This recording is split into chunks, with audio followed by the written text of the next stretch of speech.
ಯಾರು ಒಂದು ಡಿಬೇಟ್ ಬರಕ್ಕೆ ಹೇಳಿ.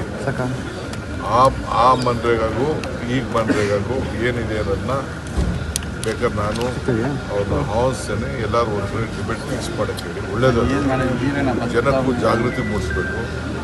ಅವರು ಯಾರು ಪಾರ್ಟಿ ಪ್ರೆಸಿಡೆಂಟು, ಅಪೋಸಿಷನ್ ಲೀಡರು, ಇಲ್ಲ ಸೆಂಟ್ರಲ್ ಮಿನಿಸ್ಟರ್ಸ್, ಈ 3 ಜನದಲ್ಲಿ ಒಬ್ಬರು ಯಾವುದಾದ್ರು ಟಿ ವಿಗೆ ಡಿಬೇಟ್ ಮಾಡೋಕ್ಕೆ ಹೇಳಕ್ಕೆ ಹೇಳಿ. ಅಲ್ಲೇನು ಇದೆ, ನಮ್ಮಲ್ಲಿ ಏನಿದೆ ಅನ್ನೋದನ್ನ ನಾವು ಚರ್ಚೆ ಮಾಡಲಿಕ್ಕೆ ನಾನು ಸಿದ್ಧ ಇದ್ದೀನಿ. 11 ಲಕ್ಷ ಕೋಟಿ ಭ್ರಷ್ಟಾಚಾರ ಎಷ್ಟಾರು ಇಲ್ಲಿ 11 ಲಕ್ಷ ಕೋಟಿ ಇತ್ತು ಅಂದರೆ CBI ಅವ್ರಿಗೆ ತಾಕತ್ತಿತ್ತು ಅಂದರೆ ಈಗ 11 ಕೋಟಿ ಭ್ರಷ್ಟಾಚಾರ ಅಂತ ನೀವು ಸುಳ್ಳು ಹೇಳ್ತಾ ಇದೆಯಾ? ನೀನು ಇಲ್ಲ ಸರ್. ನೀನು ಯಾವ ಟಿವಿ ನೀನು ಫಸ್ಟು ನೀನು ಏನೇನೋ ಮಾತಾಡೋಕೆ ಹೋಗ್ಬೇಡ. ನೀನು ಹೇಳಿಸ್ಲಿ. ಫಸ್ಟು ಕರೆಕ್ಟಾಗಿ 11 ಕೋಟಿ ಅಂತ ಹೇಳಿದ್ರು ಅಂತ ಅನ್ಬಿಟ್ಟು ನಿನ್ನ ಮೇಲೆ ಡಿಫಾರ್ಮೇಷನ್ ಕೇಸ್ ಹಾಕ್ಬೇಕು. 11 ಕೋಟಿ ಅಂತ ಯಾರು ಹೇಳಿರ್ಬೇಕಾದ್ರೆ ಜಾಗೃತರಾಗಿ ಹೇಳ್ಬೇಕು. ಹೇಳಿದ್ದಾರೆ 11 ಕೋಟಿ ಅಂತ ಸುಳ್ಳಿಲ್ಲ ಹೇಳೋಕೆ. ನಾನು with I need A document. ಯಾರು ರೆಸ್ಪಾನ್ಸಿಬಲ್ ಮನಸ್ಸು 11 ಕೋಟಿ ಅಂತ ಹೇಳೋಕ್ಕಾಗಲ್ಲ.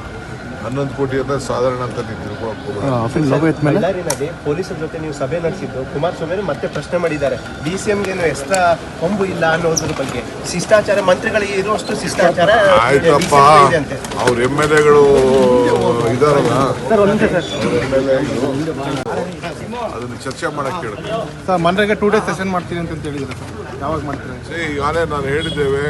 ಮನ್ರೇಗಾ 2 ವಿಚಾರದಲ್ಲಿ 2 ದಿನ ಸ್ಪೆಷಲ್ ಸೆಷನ್ ಮಾಡಿ ವ್ಯಾಪಕವಾಗಿ ಚರ್ಚೆ ಮಾಡ್ತೀವಿ. BJPಯವರು ಕೂಡ ಪಾಪ ಅಭಿಯಾನ ಮಾಡೋಕ್ಕೆ ಪ್ರಚಾರ ಮಾಡಕ್ಕೆ ಹೊರಟವ್ರೆ. ಅವ್ರದ್ದು ಏನೇನು ಕಾರ್ಯಕ್ರಮ ಅನ್ನೋದು ಅವರು ಹೇಳಿ. ಈ ಕಾರ್ಯಕ್ರಮದಿಂದ ಜನರಿಗೆ ಏನಾಗ್ತದೆ ಅಂತ ನಾವು ತಿಳಿಸ್ತೀವಿ. ಸರ್, ಕುಮಾರಸ್ವಾಮಿ ಮತ್ತೊಂದು ಆರೋಪ ಮಾಡಿ ನೀವು ಗೃಹ ಇಲಾಖೆಯನ್ನು ಹೆಚ್ಚುವರಿ ಮಾಡ್ಕೊಂಡಿದ್ದೀರಾ. Malayalam mandate in Kerala.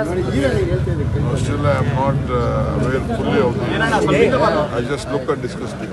Sir, on Manrega 2-day session, sir. When of the day? Kumaraswamy ನಿಮ್ಮ ಅಂದ್ರೆ ಪಕ್ಷದ ಸರ್ ಅಧಿಕಾರಿಬೇಕಾದ್ರೆ ಏನೆಲ್ಲ ಮಾಡಿದ್ರಿ, ನಮಗೆ ಅಧಿಕಾರ ಇಲ್ಬೇಕಾದ್ರೆ ಏನೆಲ್ಲ ಮಾಡಿದ್ದಾರೆ, ನಿಮ್ಗೆ ಸಿಕ್ಕಿರೋಂಥ ಅಧಿಕಾರ ನಮಗೆ ಸಿಕ್ಕಿಲ್ಲ ಅಂತ ಕುಮಾರಸ್ವಾಮಿ ಅವರು ಟ್ವೀಟ್ ಮಾಡಿದ್ದಾರೆ ಸರ್. ಟ್ವೀಟ್ ಮಾಡಿದ್ದಾರೆ. ಬಹಳ ಸಂತೋಷ. ಖುಷಿ ಪಡಲಿ, ಸಂತೋಷವಾಗಿರ್ಲಿ.